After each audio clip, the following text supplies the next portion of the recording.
હાથ જોડીને પરીક્ષિત મહારાજ કહે છે, કોણ એવો આત્મઘાતી જીવ હશે જેને ભગવાનની કથામાં રસ નહીં આવે? પણ કોને રસ? નિવૃત્ત તર્ષૈ રૂપગીયમાન, જેની બધી તૃષ્ણાઓ સમાપ્ત થઈ ગઈ હોય એના માટે ભગવાનની કથા તો પરમ ઔષધિ છે, અમૃત છે. જો સાધારણ દવા ને આ દવામાં ફરક એ છે, પેલો તો અમુક માત્રામાં ખાવાની હોય, આ તો પીતા જ રહેવાની. ભગવાન મળે પછી, પેલું તો રોગ મટી જાય પછી બંધ, આ તો ભગવાન મળી જાય પછી પીતા રહેવાનું. પેલી તો કડવી હોય, આ તો પરમ મધુર છે. એવી આ ભગવાનની કથા છે, જેની તૃષ્ણાઓ. કારણ કે કથા સાંભળતા સાંભળતા ભલે સમજણ ન પડે, યાદ ન રહે, પણ કથા તો એનું કામ કરે જ છે. અને કથા કોઈ યાદ રાખવા માટે છે. અને યાદ કોને? જેની બુદ્ધિ તીવ્ર હોય એને યાદ. તો જેની યાદદાસ્ત બહુ ઓછી હોય એનો ઉદ્ધાર જ ના થાય. જેને સંસ્કૃત ના આવડતું એનો ઉદ્ધાર જ ના થાય. જેની યાદ શક્તિ તીવ્ર હોય એને યાદ રહી જાય. શબ્દો યાદ ન રહે, શ્લોકો યાદ ન રહે, વાર્તા યાદ ન રહે, પણ સાંભળતા સાંભળતા જે લાગણીઓ સ્પર્શી છે ને, એ તો કાયમ માટે તમારા હૃદયમાં રહેવાની છે. શબ્દો ભૂલાય, ભાવનાઓ તો શાશ્વત હૃદયમાં રહી જતી હોય છે. સાંભળતા સાંભળતા ભગવાન માટે જે ઇમોશન તમારી અંદર પેદા થાય છે ને, એ જ કથાનું ફળ હોય છે. બાકી તો બધું ચોપડીઓમાં છે જ, પણ અહીંયા બોલનારો જે પોતાના ભાવોને શબ્દોના કટોરામાં મૂકી મૂકી તમને પાય છે ને, એ લાગણીઓ સ્પર્શે છે. બાકી તો બધું એ છે. કેમ કથા કથામાં ફરક? ભાગવત એ જ છે, પણ આ બોલે તો હૃદયમાં વધારે ભાવ થાય, આ બોલે તો ઓછું થાય. સા એ જ છે. સા વગાડો, જસરાજજી ગાય એ સા એ જ છે, અમારા કૃષ્ણદાસભાઈ ગાય સા એ જ છે, અને ક્યાંક જયભાઈ સાહસ કરે તો સા એ જ છે. પણ કોઈનું મીઠું લાગે ને કોઈનું એમ થાય જયભાઈ હવે રહેવા દો, એમ થાય ને. સા ફરક હોય, આ જ સા હોય. અને સા ની બીજું ગાય તો બેસુરું કહેવાય. ગાય સા જ છે, પણ એ સામાં ફરક છે. એ જ ગળું છે, પણ એમ લાગે કે આ તો ગયા જન્મમાં રિયાઝ કરીને આયા લાગે. આટલી મધુરતા હોય, કેવું ફરક લાગે. એ જ સા, એ જ સ્વરમાં વાગતો હોય. એમ કથાના શ્લોકો એ જ છે, પણ કોઈના મુખે જ્યારે મહાપ્રભુજી બોલતા હોય ત્યારે એમ લાગે કે પોતાની કથા પોતે કરતા હોય તો બાકી શું રહે. તો એ જ કથા, એ જ વહેતી યમુનાજી છે. કયા ઘાટે પીઓ છો, ફળ બદલાય કે નહીં? એ જ વિશ્રામ ઘાટે પીઓ, એ જ ગોવિંદ ઘાટે પીઓ, અને એ જ દિલ્હીમાં જઈને પીઓ. પ્રવાહ યમુનાજીનો એ જ છે ને, પણ ઘાટનો ફરક છે. આપણો હૃદયને યમુનાજીનો ઘાટ બનાવી દે ને, એ જ તો કથાની મહાનતા છે.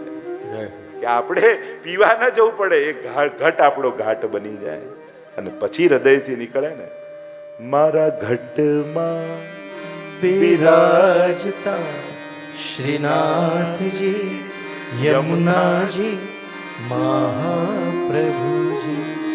મારા ઘટમાં બિરાજતા શ્રીનાથજી યમુનાજી મહાપ્રભુજી.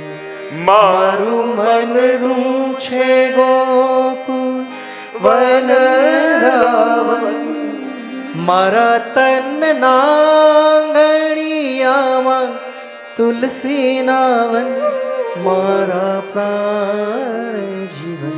એ આવો જીવનમાં લાવો ફરી કદી ન. એ આવો જીવનમાં લાવો પ્રભુ વારે વારે મળે.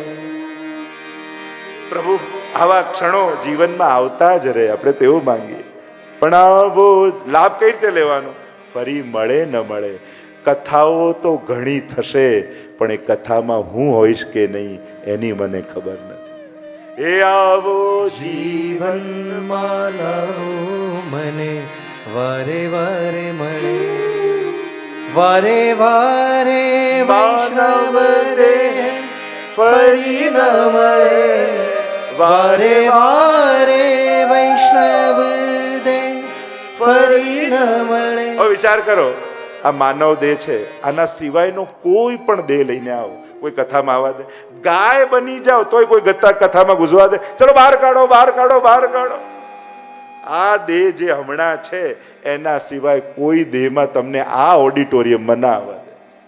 અને એટલે ફેરો લખ રે 84 નો મારો રે ટળે મને મોહન મળે એ મારા ઘટમાં બિરાજતા શ્રીનાથજી યમુનાજી મહાપ્રભુ. અને એટલા માટે આ કથા વહેતી વહેતી વહેતી એવી યમુનાજી છે, આપણા ઘટને જ ઘાટ બનાવી દેશે અને અનંત ભક્તિનો પ્રવાહ વહેતો રહેશે આપણા હૃદય.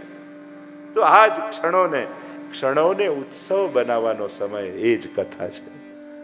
વિચાર કરો, હમણાં આ ટાઈમે કથા ન રાખી હોત સુતરિયા પરિવારે, તો તમે આ 5 તારીખે 3 થી 6 માં ઘરે શું કરતા હોત? જો આપણે નક્કી ના કર્યું હોત કે બધાને હસવું આવ્યું હતું, તો એમ જ કહેવા જતો માળા ફેરવતા હોત, નહીં? વિચાર કરો શું થાત? તો એ જ વાત છે. સારું થયું ને, વધાઈ આપો તાળીઓ વગાડીને આ સુતરિયા પરિવારે કે એમણે સંસારમાંથી કાઢી આપણને બધાને કથામાં બેસાડી દીધા. તો આ કૃપા નહીં તો બીજું શું? નહીં તો કેટલું બધું થઈ શકત. આજ 3 કલાકમાં કેટલાના એક્સિડન્ટ દુનિયામાં થયા હશે. 1 સેકન્ડમાં એક એક્સિડન્ટ થાય, કેટલા બરબાદ થઈ ગયા હશે, કેટલાને કેન્સર ડિટેક્ટ થયા હશે, કેટલાના ધંધા બંધ થઈ ગયા હશે, કેટલાના બાળકો બીમાર થઈ ગયા હશે. શું શું નહીં ઘટ્યું હોય આ 3 કલાકમાં. પણ પ્રભુએ એ બધામાંથી બચાવી આપણને કથાનો આનંદ લૂંટવા માટે બેસાડ્યા. નથી લાગતું આપણા પર વિશેષ કૃપા ઠાકોરજીની છે?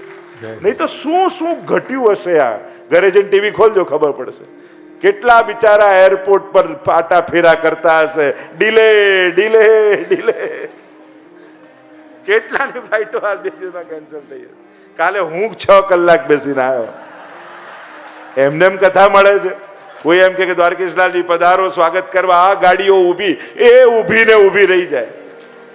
અરે ગોઠવેલા ફૂલો કરમાઈ જાય, બીજા બદલવા પડે. તો આ તો એવું છે, આપણે તાજા ને તાજા અહીંયા કથામાં છીએ, એ ઠાકોરજીની કૃપા છે. તો આ તો કૃપા નહીં તો બીજું શું? વિશેષ કૃપા છે કે આ બધેથી ઠાકોરજીએ જાણે ભીડમાં ભાગા દોડી થતી હોય ને માં પોતાના બાળકને છાતીએ ચાપી અને પાલવામાં ઓઢાડી અને લઈને પોતાના ઘર સુધી પહોંચાડે, એમ દુનિયાની ભીડમાં મારા શ્રીનાથજી બાવાએ પોતાની ઓઢડીમાં ઢાંકી આપણને કથા સુધી પહોંચાડ્યા છે. એ શ્રીનાથજીની અનહદ કૃપા છે. એવી કૃપા. આ તો દુર્ઘટનાઓ ન ઘટે ને ત્યાં સુધી સારા દિવસો આપણને ખરાબ લાગે. લો આજે કાંઈ થયું નહીં, એમને એમ ગયો. અરે આ સારો દિવસ છે, કંઈક થશે ને પછી ખબર પડશે કે આ દિવસ સારો હતો. તાવ આવે તો એમ લાગે પેલો દિવસ તો સારો, કેવું હારતો ફરતો દોડા દોડ કરતો હતો. એટલે આપણને દુઃખ આવે ને ત્યારે સુખની કદર થાય એવું થાય. એટલે એમ થાય કે આ ઠાકોરજી દુઃખ આપીને પણ સુખની કદર કરતા શીખવાડે છે કે આ નોર્મલ દિવસો પણ નોર્મલ નતા, સારા જ હતા. ત્યારે આપણને આ તો સાવ નોર્મલ દિવસ ગયો, કાંઈ ના નોર્મલ નથી, સારો જ છે. અને એટલા માટે આ કથાની એક એક ક્ષણ એ ઠાકોરજીએ પોતાના હાથથી લખેલું સૌભાગ્ય છે કે જે આપણા ભાગ્યમાં લખી આપ્યું ઠાકોરજીએ. કારણ કે કથા બેસાડે એક છે, પણ કેટલા લોકો પાન કરીને જાય છે. અને હું તો કહું ને, આપણે કથા નથી બેસાડતા, કથા આપણને બેસાડે.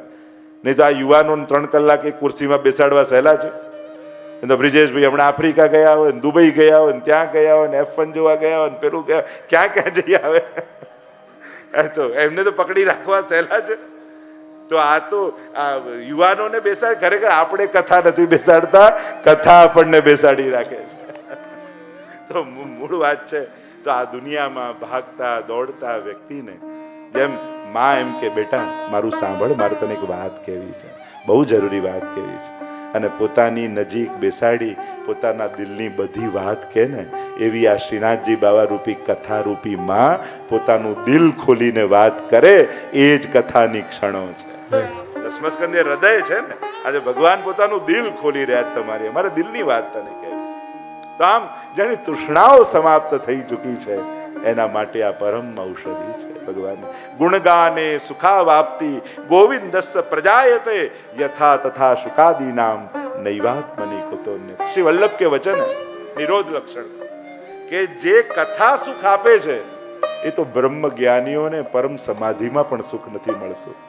એવું સુખ જો સુખ હોત, આપણે ભગવદીઓ ગાય છે ને, ગોપાલ જો સુખ હોત ગોપાલે ગાય, જો સુખ હોત ગોપાલે ગાય, જો સુખ હોત ગોપાલે ગાય, જો સુખ હોત ગોપાલ ही गाए सो सुख न व्रत जप सो न होत जप तप के कीने, सो न होत जप तप के कीने, कोटिक तीरथ नाए,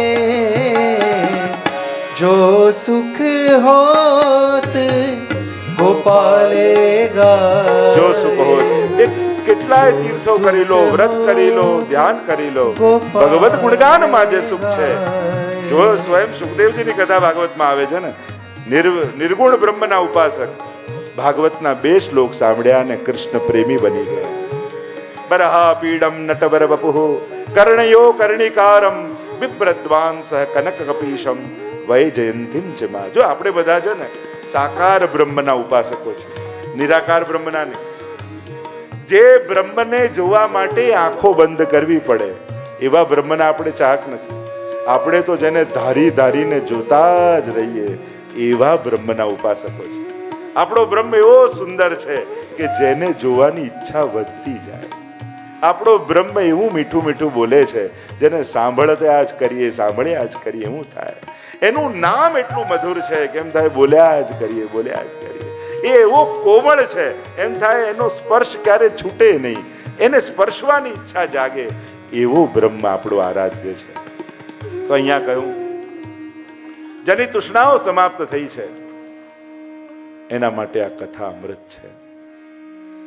યાદ કરે છે પરીક્ષિત મહારાજ, આ પ્રભુની તો કેવી કૃપા. જ્યારે પણ સારા દિવસો આવે ને ત્યારે આપણા જીવનમાં થયેલી પ્રભુની કૃપાને યાદ કરજો. દુર્ઘટનાઓ બહુ ઓછી હોય છે પણ સારી ઘટનાઓ ઘણી બની હોય છે. પણ આપણે દુર્ઘટનાઓનું કારણ ભગવાન માનીએ છીએ પણ સફળતા અને સુખનું કારણ ભગવાનને ક્યારેય માનતા નથી. હવે સાહેબ આ તો મારી મહેનત, મારી હોશિયારી, એમાં ઠાકોરજી ક્યાંથી આવે?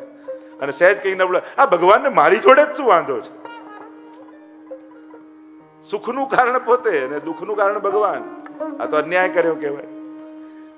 મૂળ વાત એ છે, શું પ્રભુ આગળ ઊભા રહી એના ઉપકારોને યાદ કરી શકો છો? અહીંયા પરીક્ષિત મહારાજ યાદ કરે દશમસ્કરના શરૂઆતમાં પિતા મે સમરે મરંજય દેવ વ્રતાદ્યા તીર્થૈ સ્તિમિંગલૈ દુરત્યયમ કૌરવ સૈન્ય સાગરમ કૃત્વા તરન વત્સ પદમ સ્મયત પ્લવાહ. પિતા મહામે સમરે મરંજય. સમર એટલે યુદ્ધ, અને યુદ્ધના મેદાનમાં જ્યારે ન તરી શકાય એવી કૌરવ સૈન્ય સાગરમ, કૌરવ સેનાનો સાગર સામે ઉભો હતો. અને કેવા તિમિંગલો, તિમિંગલો એવા હોય મોટા હજારો માછલાઓને ગળી જાય એવા ભીષ્મજી, દ્રોણ, જેને મારવાનો કોઈ ઉપાય નહીં. અરે બે તો ચિરંજીવી, કૃપાચાર્ય ચિરંજીવી, અશ્વત્થામા ચિરંજીવી, ભીષ્મજીને ઈચ્છા મૃત્યુનું વરદાન, દ્રોણને કોઈ જીતી ન શકે, અજેય, અને એમની સામે યુદ્ધ લડવાનું. ક્યાં 11 અક્ષોહિણી સેના, ક્યાં આમ 7 અક્ષોહિણી. આમ જોવા જાવ તો કોઈ તાલમેલ બેસે જ નહીં કે પાંડવો જીતે, પણ છતાંય કઈ રીતે જીતી ગયા? કોઈ વાછરડું જતું હોય અને ભીની માટી થઈ હોય ને એમાં વાછરડાનો પગ પડે, અને પગ પડે ને તો એક નાનકડો ખાડો પડે, અને એ ખાડામાં થોડું પાણી ભરાઈ ગયું હોય, પણ કોઈ ચાલતો ચાલતો માણસ જતો હોય એને વિચાર ના આવે કે આ કઈ રીતે ઓળંગીશ, ક્યારે ઓળંગી જાય ખબર ન પડે. એમ જ કૃત્વા તરન વત્સ પદમ સ્મયત પ્લવાહ, આટલા મોટા સાગરને એક વાછરડાના ખાડાની જેમ ઓળંગી ગયા. જો કૃપા શું કરે છે, દુઃખ મટાડી નથી દેતી, પણ દરિયા જેવા દુઃખને ખાબોચિયા જેવું કરી નાખે છે. વરસાદ રોકી નહીં શકો, પણ કૃપા થશે ને તો છત્રી ખોલવાની સમજણ આવી જશે.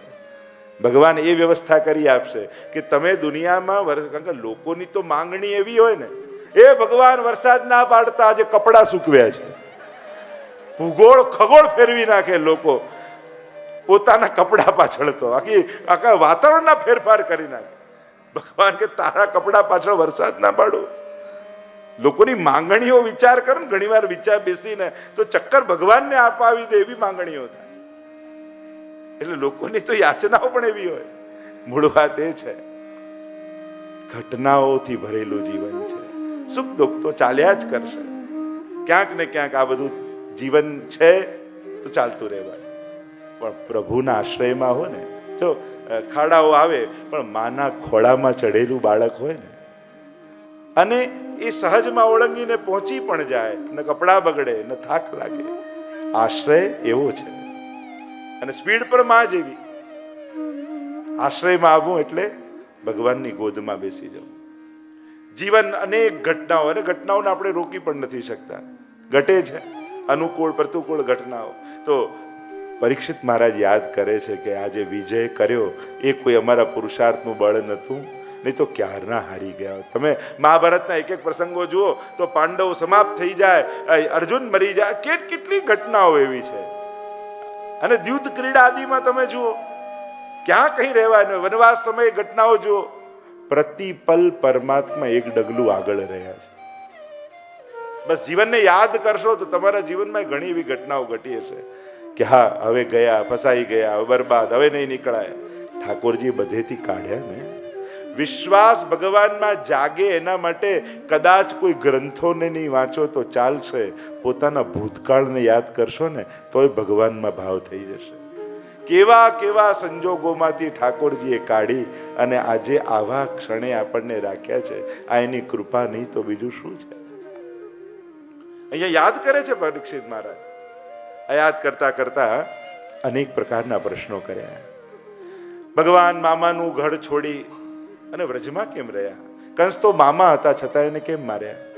ભગવાન વ્રજમાં લઈને રહીને કઈ કઈ લીલાઓ કરી?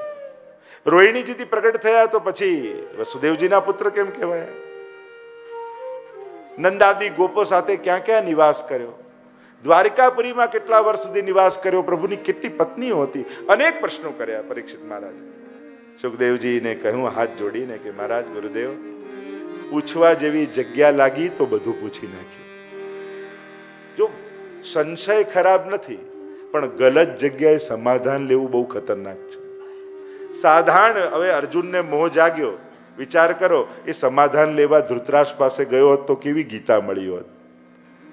કૃષ્ણને પૂછ્યું તો પછી છેક ગયો નષ્ટો મોહ સ્મૃતિર્લબ્ધા તત્પ્રસાદાન મયા ચ્યુત સ્થિતોસ્મિ ગત સંદેહ કરીશે વચનમ તવ, ત્યાં સુધી પહોંચ્યા. જો ધૃતરાષ્ટ્રને પૂછ્યું હોત તો કેવી ગીતા મળી હોત. પ્રશ્નો જાગે ખરાબ નથી, કારણ કે ભગવાન એ શંકાની જગ્યા નથી, ભગવાન એ જિજ્ઞાસાની જગ્યા છે. બંનેમાં બહુ ફરક છે, શંકા અને જિજ્ઞાસામાં. ભગવાન એવું સ્થાન નથી જ્યાં શંકા કરાય, ત્યાં જિજ્ઞાસા કરાય. એના માટે પ્રશ્નો બધા જ પૂછો, એ નથી એ પણ પૂછી લો, પણ જિજ્ઞાસા વૃત્તિ.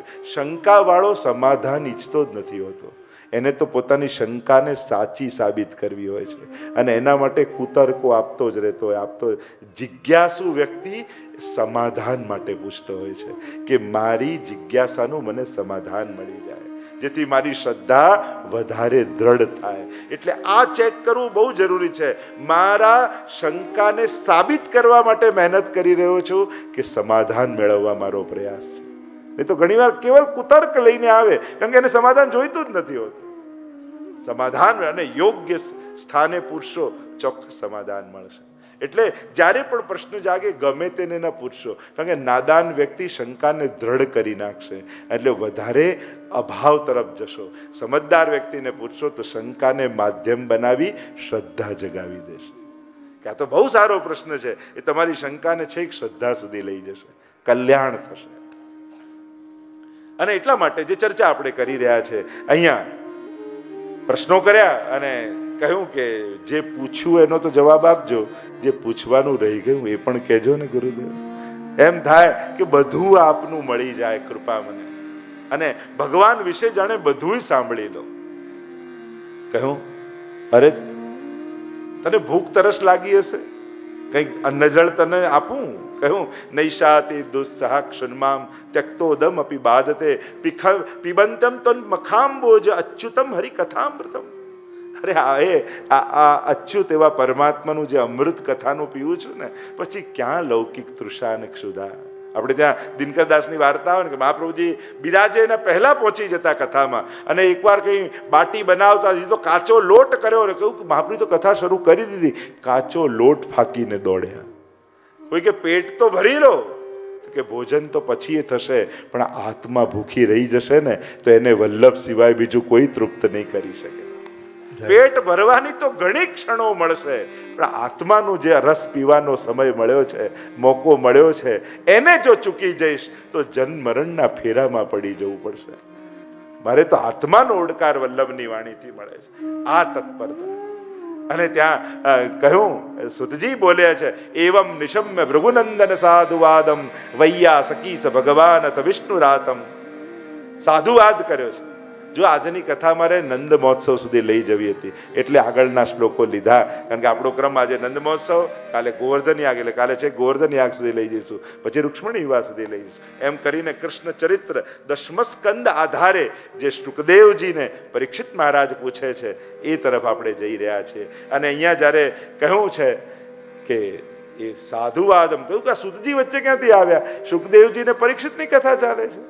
તો કે જ્યારે પરીક્ષિત મહારાજે ભગવાન વિશે પ્રશ્નો પૂછ્યા તો ભગવાન વિશે એક પ્રશ્ન સાંભળતા જ શુકદેવજીની તો સમાધિ લાગી ગઈ, ભગવાનની લીલામાં મગ્ન બની ગયા. ભગવાનને ચિંતા થઈ કે અરે મારી કથા અધૂરી રહી જશે, એટલે ભગવાન હવે શુકદેવજીના હૃદયમાં પ્રવેશ્યા.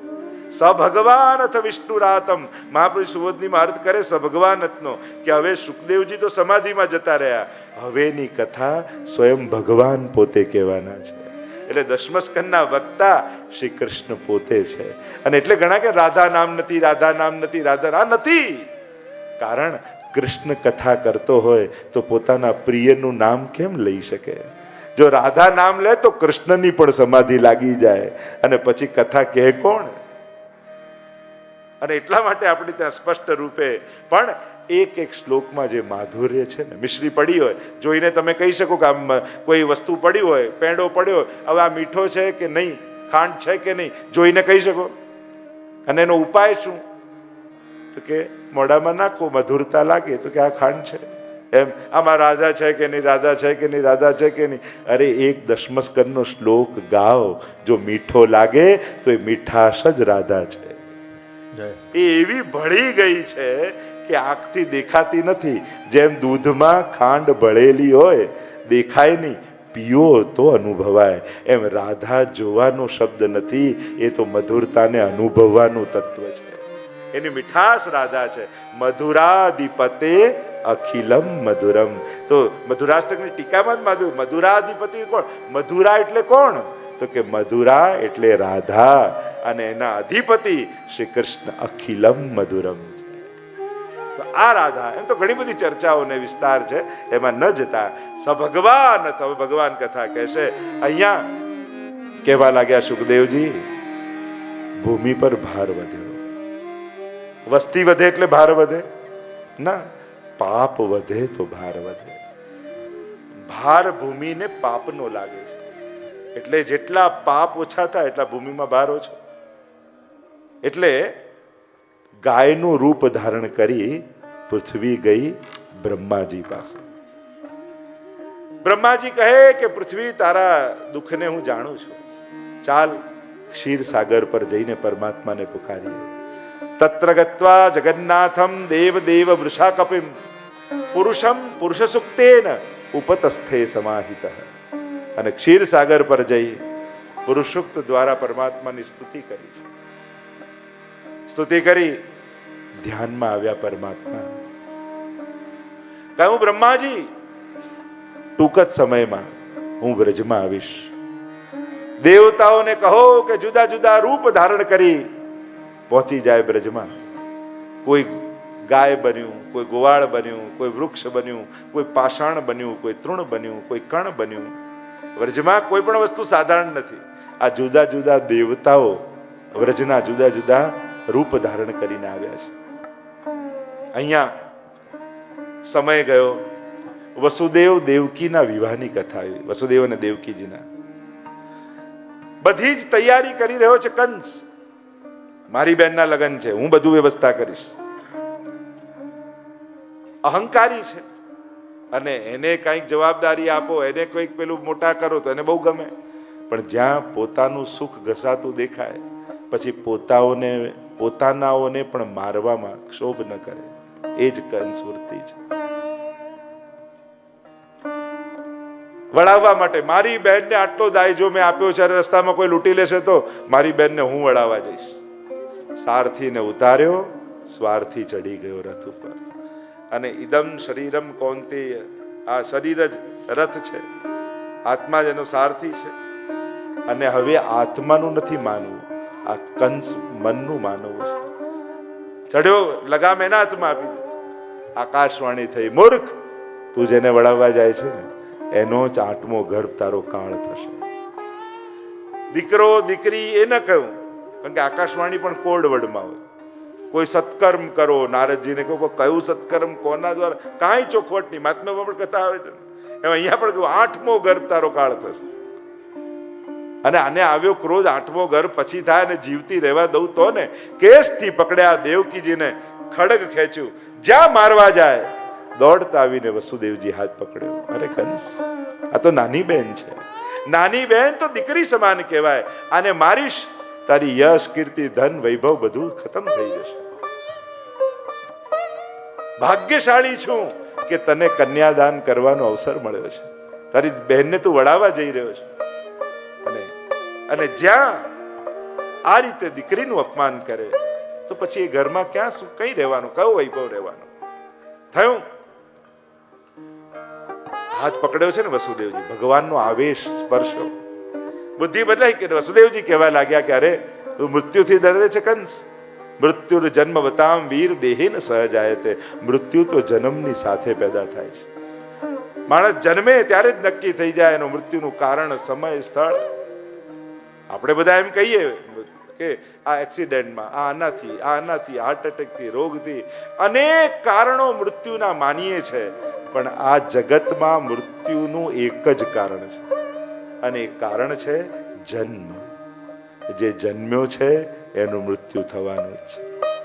રસ્તાઓ બદલાય પણ જાત સહી ધ્રુવ મૃત્યુ. ગીતાજી ભગવાન કહે ને, જન્મ્યું એનું મૃત્યુ નિશ્ચિત છે.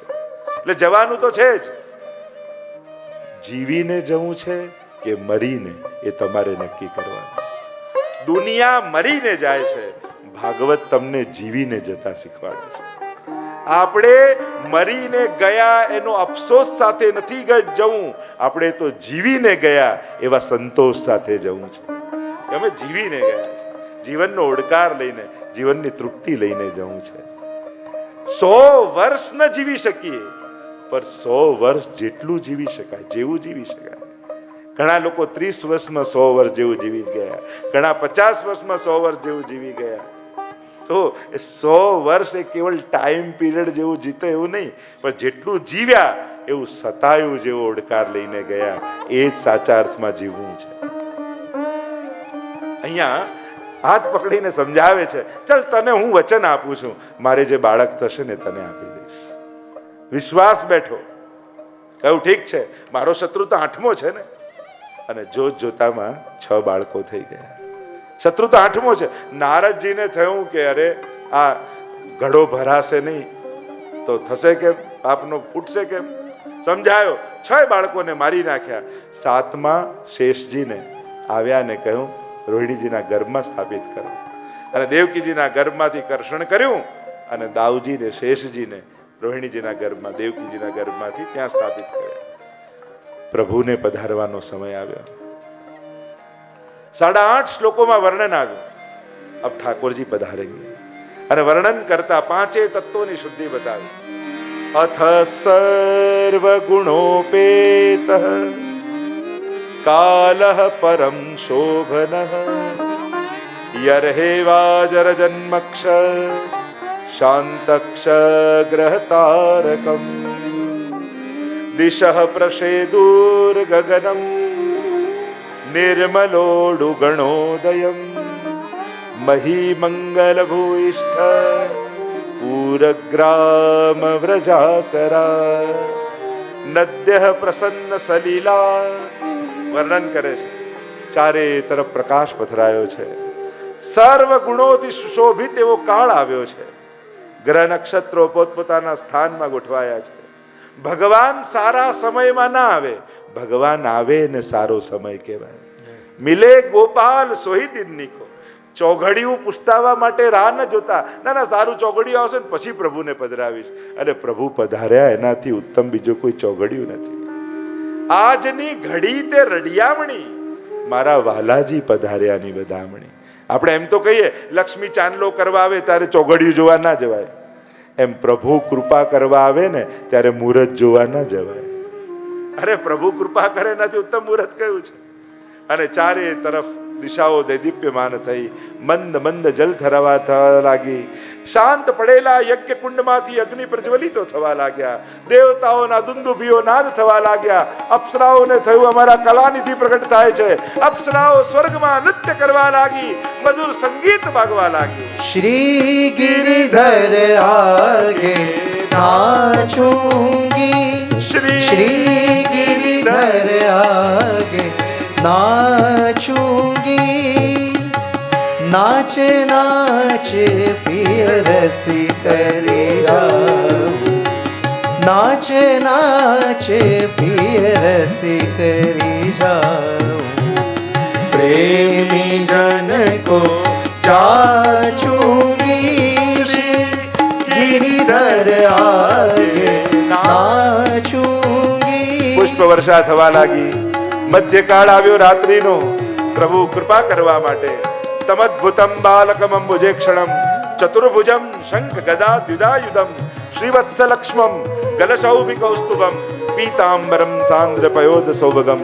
મધ્યરાત્રિના સમયે ચતુર્ભુજ નારાયણ પ્રગટ થયા. જેમ પ્રાચી દિશામાંથી ચંદ્રમા પ્રગટે એમ ઠાકોરજી પ્રગટ થયા છે. જન્મ નથી, પ્રાગટ્ય થયો.